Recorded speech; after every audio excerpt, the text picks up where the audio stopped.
A paz do Senhor, amados, eu sou o pastor Adeuci dos Reis.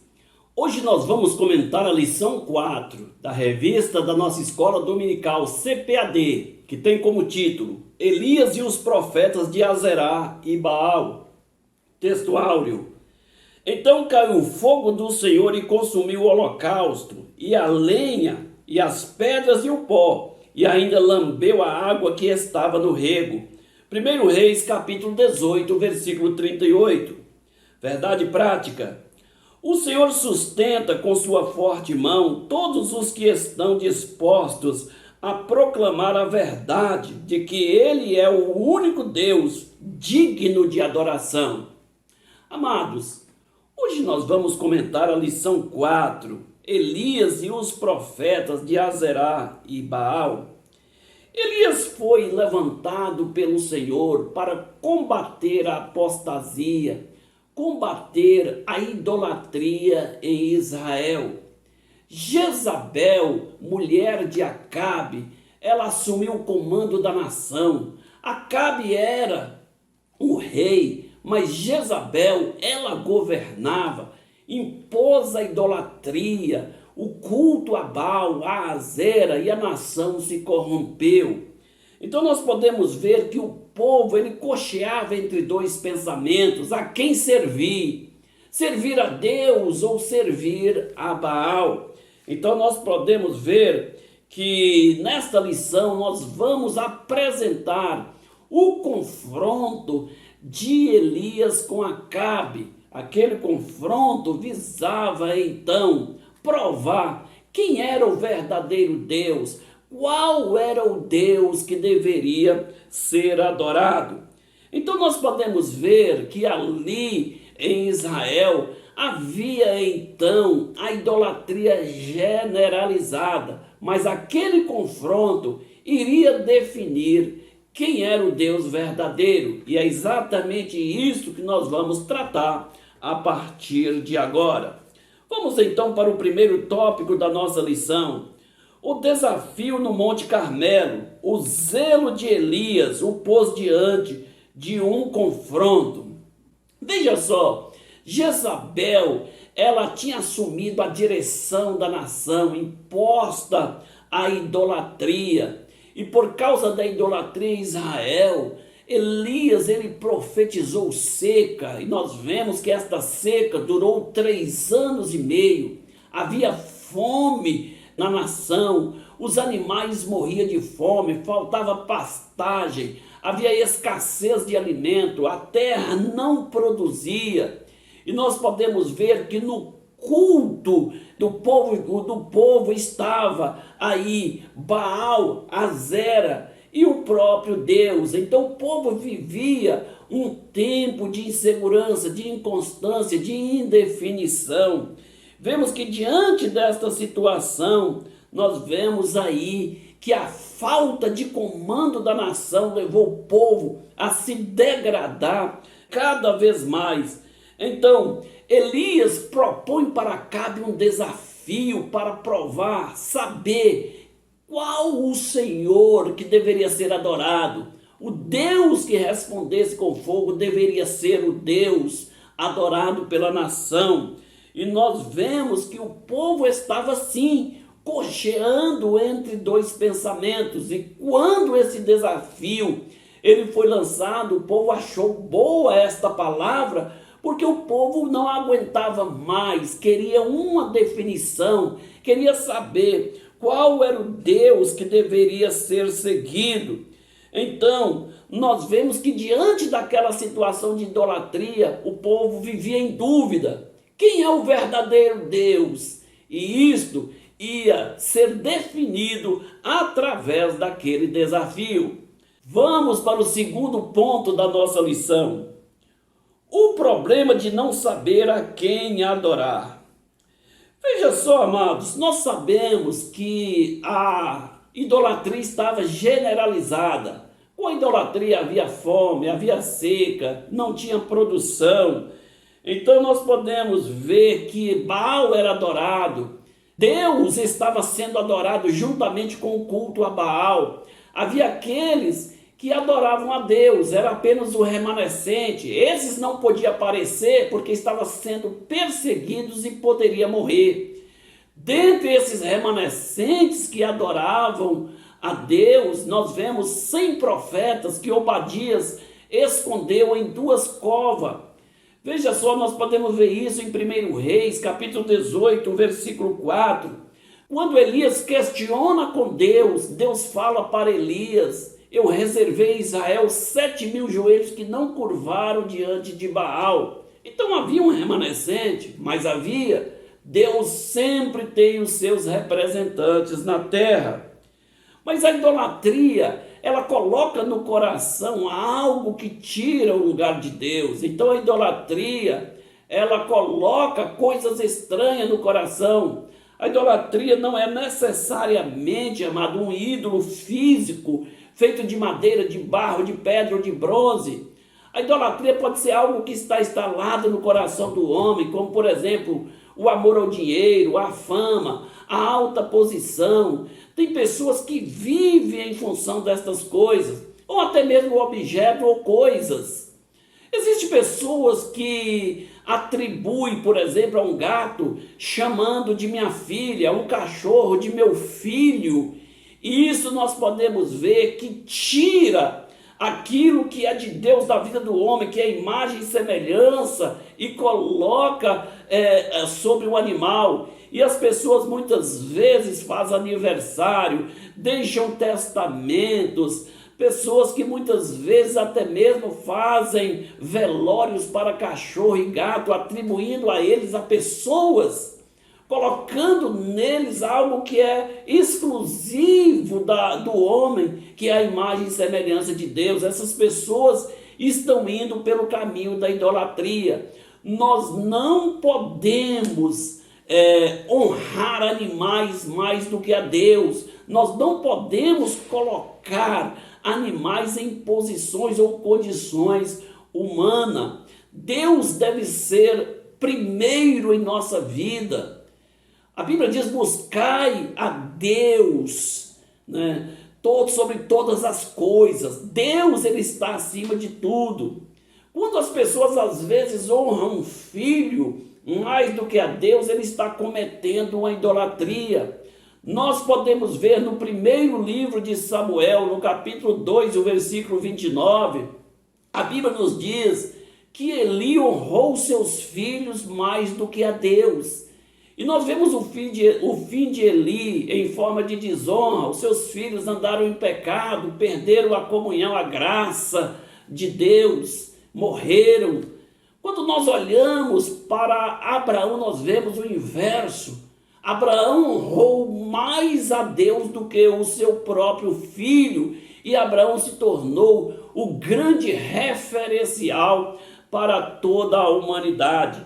Então, nós não podemos tirar o espaço que é de Deus e atribuir a fama, a posição, ao dinheiro ou até mesmo as coisas.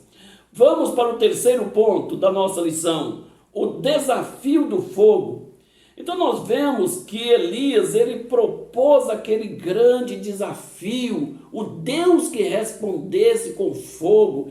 Esse deveria ser adorado, reverenciado, seria o Deus verdadeiro. Nós vemos que o povo, eles estavam cocheando entre dois pensamentos, eles queriam uma definição. Por isso, eles estavam focados naquele evento, naquele desafio, porque aquele desafio ia definir de uma vez por todas qual seria o Deus verdadeiro, o Deus que seria reverenciado pela nação. Nós vemos que quando Elias propôs aquele desafio com Acabe, nós podemos entender que aquele desafio ele era desproporcional, porque Elias, ele era o profeta do Senhor, estava andando na direção de Deus, Deus estava naquele negócio, porque o propósito de Deus era exatamente este, provar que Ele é Senhor. Aqui nós podemos ver a grande misericórdia do Senhor na vida daquele povo. Mas Acabe ele estava cego espiritualmente, servindo aos ídolos. E ele não entendia essas coisas, porque o ídolo, ele gera essa cegueira espiritual nas pessoas. Mas Acabe, diante daquele desafio, ele ia ver que realmente o Senhor, ele reina absolutamente. Vamos então para o segundo tópico da nossa lição, a oração de Elias. Primeiro ponto, os preparativos de Elias. Diante daquela situação, Elias apresenta aquele projeto, aquele desafio. Acabe tem uma missão: agregar o povo ao Monte Carmelo. Nós podemos ver que foi enviado mensagem para todo Israel. Aquilo em tempo recorde foi feito ali um aviso, agregando, convocando o povo para aquele desafio. O povo então gostou daquele desafio, disseram: é boa esta palavra.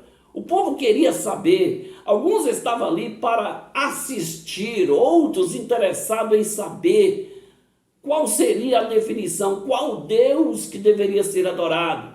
Muitas pessoas ofereciam sacrifício a Deus e Baal, eles estavam interessados em saber quem reinava de verdade. Então nós vemos aqui que Elias propõe aquele desafio, e aquele desafio levou os profetas de Baal, de Azera, os sacerdotes de Baal, a clamar quase por meio-dia, e ali sem resposta, porque Baal é apenas um ídolo, é apenas um ídolo que é feito pela mão humana, que tem olho, mas não vê, tem ouvido, mas não ouve, tem boca, mas não fala, não tem poder nem efeito algum nas suas ações, era apenas um fruto da imaginação, um ídolo criado por mãos humanas. Mas quando chegou o momento de Elias, Elias então toma uma atitude. A primeira atitude que Elias ele toma é consertar o altar do Senhor que estava quebrado. E aqui nós vemos uma palavra importante: altar. O que é altar? Altar é símbolo de comunhão com Deus, é símbolo de perdão, é lugar de oração, é lugar de sacrifício. Altar é lugar de comunhão com Deus, e assim a nossa vida, ela precisa ter altar. A vida do cristão, ela precisa ter o altar em chama. Nós podemos ver no tabernáculo, o altar de holocausto, o fogo estava continuamente. E o fogo do altar fala do avivamento nas nossas vidas. Nosso altar precisa estar em chama. Mas o que é o avivamento? O avivamento é nós voltarmos às nossas origens. É a presença do Espírito Santo na nossa vida. Nós podemos ver que é o fogo do Espírito Santo movendo o nosso ser. Nós podemos ver que o avivamento é como a sarça que arde em Horebe. É como a brasa tirada do altar do Senhor e levada para tocar nos lábios do profeta Isaías para purificar, trazendo restauração, mudança de vida. Assim é o altar também na nossa vida. Por isso, o profeta Elias ele toma uma atitude: consertar o altar que estava quebrado. O altar, ele que está quebrado, que está desarrumado, Deus não vai aceitar este sacrifício. Por isso, no nosso dia a dia, no nosso viver, no exercício da nossa fé, nós precisamos sempre estar ajustando o nosso altar. Então Elias, ele começa arrumando o altar. As 12 pedras estavam desmoronadas. 12 pedras desmoronadas mostra a condição espiritual que o povo vivia. Aquele altar desmoronado, nós podemos ver que a tradição judaica nos informa que aquele altar foi erigido primeiramente por Saul. Nós podemos ver isso em 1 Samuel, capítulo 15, o versículo 12. Quando Elias então começa a arrumar o altar, as 12 pedras, ora, nós podemos ver que o reino de Acabe era apenas 10 tribos, mas Elias arruma 12 pedras. Nós vemos que Deus, quando ele vê os filhos de Israel, ele vê na sua totalidade, as suas 12 tribos. E vemos então que Elias, ele organiza ali aquele altar que estava quebrado em consequência da idolatria. Então, Elias coloca lenha, coloca o sacrifício, cavou um rego, mandou jogar 12 cântaros de água, que novamente nós vemos a expressão 12 cântaros em referência às 12 tribos de Israel, e ele então coloca água sobre aquele altar, mostrando ali que Deus ele sempre age com poderes tão extraordinário. E aquele altar que era para colocar fogo, Elias coloca água, porque Deus, amado, não tem limite para ele operar. Vamos então para o terceiro ponto, uma oração confiante. Aqui nós podemos ver o exercício da fé de Elias. Nós vemos que ali que a súplica dos profetas de Baal de nada adiantaram.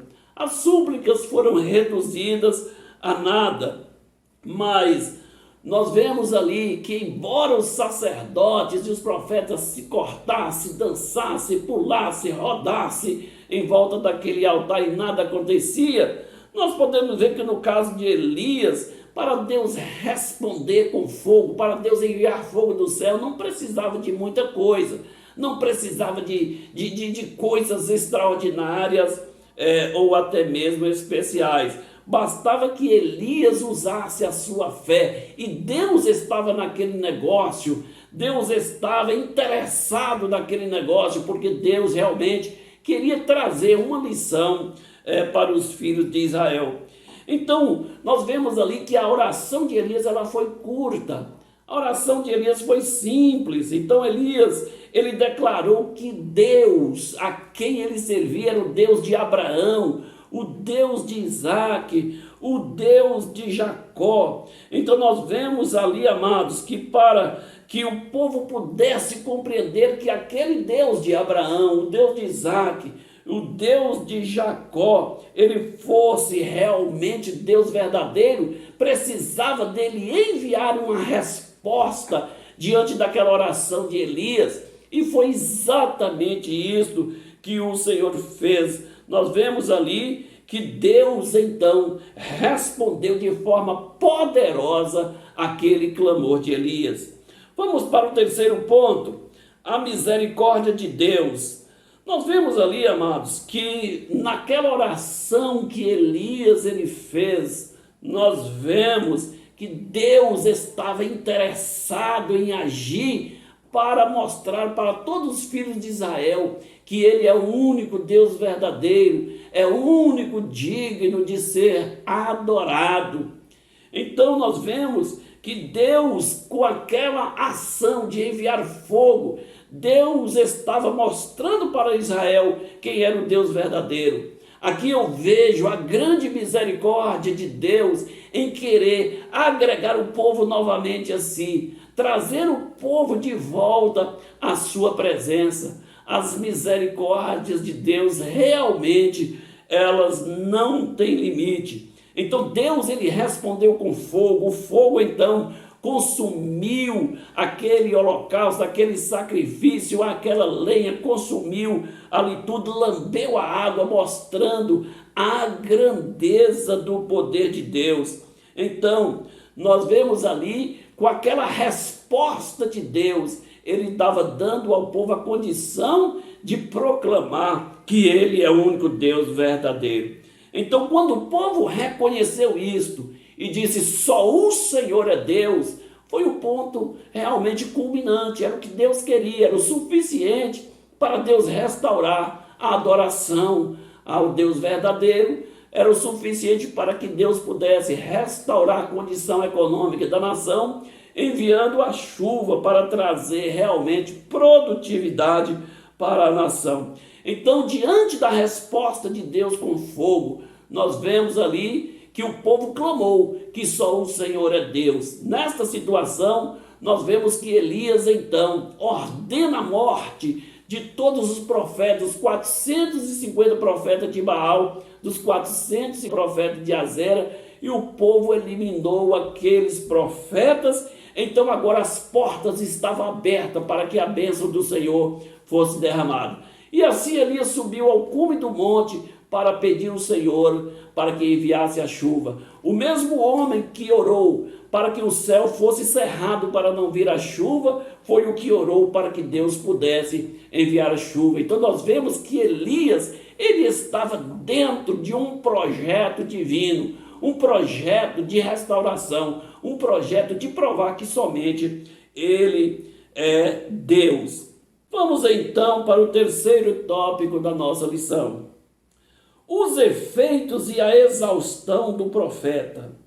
Veja só, amados, diante daquele embate, nós sabemos que aquilo houve um desgaste físico e desgaste emocional do profeta. Então isso mostra, amados, que mesmo as pessoas que são mais usadas por Deus, homens e mulheres de Deus, são dotados de fragilidades humanas.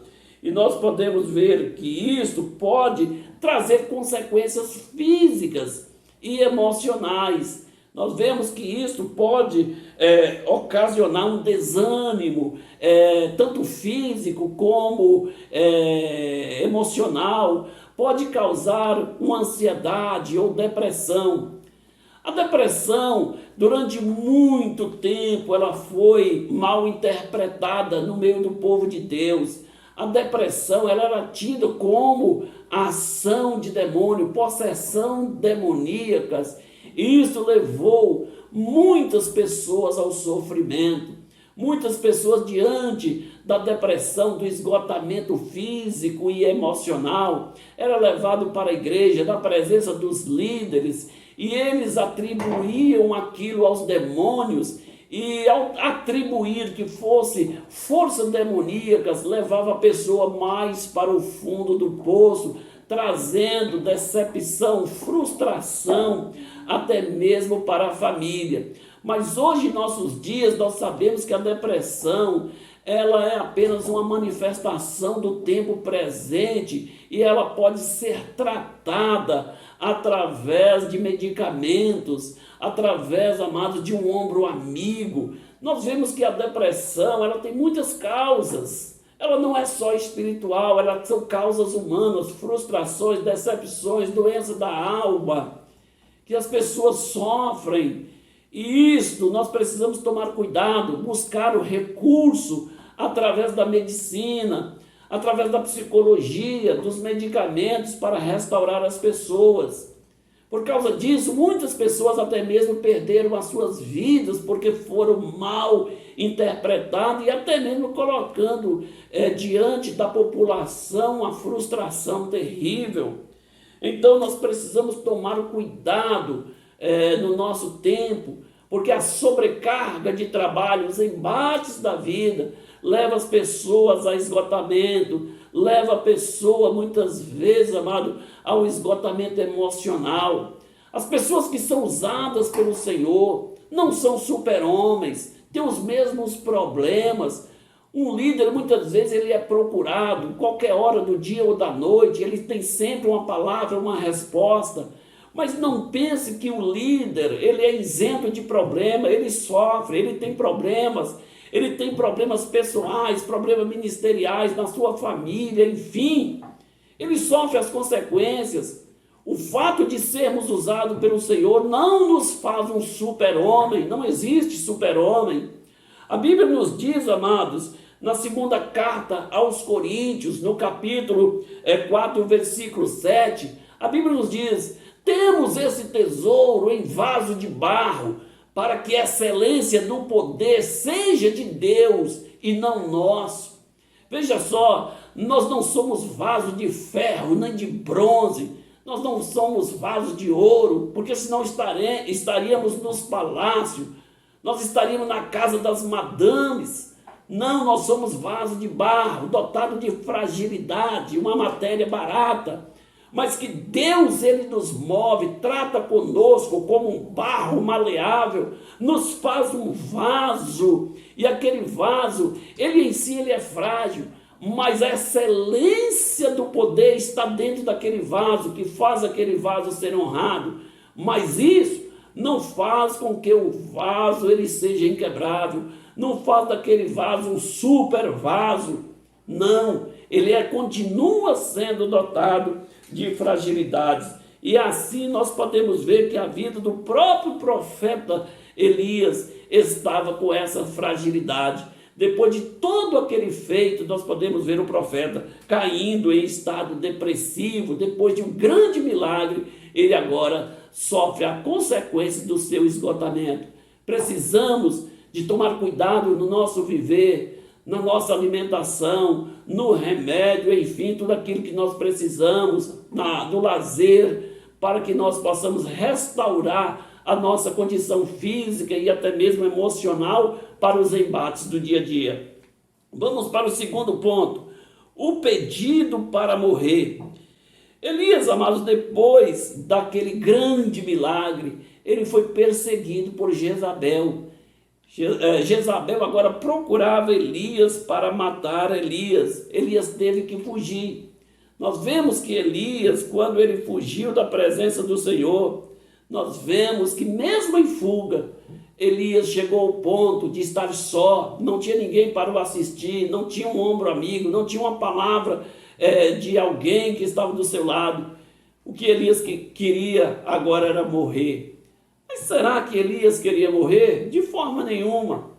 Isso é uma reação natural da limitação humana. Ninguém quer morrer.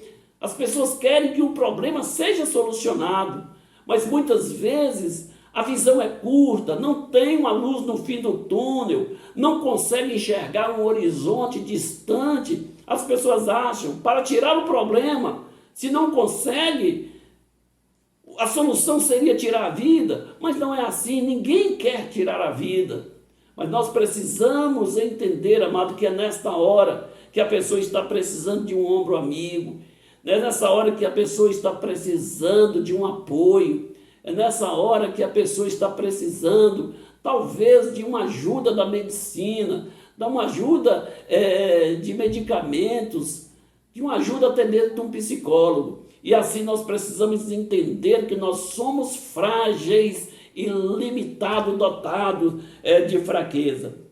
Então, quando Elias ele pediu para morrer, ele ali não estava mostrando apenas que ele era um homem frágil, não. Ele estava mostrando ali que ele é um homem igual a todos os homens e que nós também precisamos de nos cuidar para que nós não venhamos chegar nesse estado de declínio moral, espiritual, não chegar a um declínio psicológico. Nós precisamos tomar cuidado nesse particular. Terceiro ponto, a resposta de Deus. Veja só, quando Elias ele estava fugindo de Jezabel, muitas pessoas dizem, não, Elias ele se acovardou, fugiu de Jezabel depois de um grande feito. Não, Elias ele estava fazendo a coisa certa, Elias ele tinha uma missão, provar que o Senhor é Deus. Deus já tinha provado isso na vida de Elias. Então, o que Elias agora estava fazendo era a coisa correta. Ele estava fugindo de uma aparência do mal. E a pessoa que foge nem sempre está errada. Há momento que a pessoa tem que encarar uma realidade, mas há momento que ele pode também fugir dessas aparências. Elias estava fazendo isso. Não era exatamente isso que tinha causado aquele declínio, era o esgotamento físico e emocional. Mas Deus mostrou o presente na vida de Elias. O que eu posso aprender aqui é que depois que o homem ou que a mulher de Deus, ele cumpre a vontade de Deus, mesmo estando nas adversidades, ele pode contar com o socorro, com a providência do Senhor. Deus, ele não abandona o seu povo, Deus não deixa o seu povo sem uma resposta, sem uma solução. Deus vai então ao encontro do profeta, envia um anjo para levar pão e água para o profeta. O profeta então alimenta, dorme, estava esgotado fisicamente e emocionalmente. O anjo deixa ele dormir. Quando Elias dorme, o anjo acorda ele novamente e diz, come e bebe, porque grande é a caminhada. Muitas vezes, amados, chegamos a ponto de dizer, acabou, só me resta agora morrer. Deus diz, não, eu ainda tenho muita coisa para realizar na sua vida. Erga a cabeça, a caminhada é longa, continua caminhando. E foi exatamente o que Elias fez, caminhou até Horebe. Ele entrou na caverna, mas ele pensava que ali estava abandonado. Ele pensava que ali seria o final da jornada. Deus diz para ele: vem para fora, Elias, eu quero ter uma conversa contigo. Então Deus ali, amado, se manifestou. A Bíblia diz ali que quando Deus se manifestou a Elias ali, ele diz: olha, eu tenho sido zeloso, mas derrubaram os seus altares, mataram os profetas, só eu fiquei. Deus disse: olha, Elias, eu ainda reservei 7.000 joelhos que não curvaram diante de Baal. Eu quero dizer, meu amado, que muitas vezes nós podemos pensar que nós estamos só. Muitas vezes pensamos que tudo acabou, que nós estamos isolados. Mas Deus ainda diz, ainda tem joelhos que não se curvaram diante de Baal. Então a nossa caminhada deve ser direcionada pelo Senhor. Continuemos a caminhando. Então Deus diz para o profeta: volte pelo teu caminho, unge Azael, rei da Síria, unge Jeú como rei de Israel e unge Eliseu como profeta em seu lugar. Veja que Deus, quando viu o profeta desanimado, querendo morrer, Deus disse: olha, ainda tem trabalho para você. E Deus então, amado, permitiu que o profeta ainda tivesse um ministério de aproximadamente mais 10 anos antes de Deus o tomar para si. E Deus, para provar que ele estava com Elias, para provar que Deus é Deus, Deus não cumpriu o que Elias queria, não permitiu que Elias morresse. A Bíblia diz que ele tomou Elias em um redemoinho. E assim, amados, nós estamos encerrando a nossa lição. Quero desejar boa aula para todos vocês. Amém?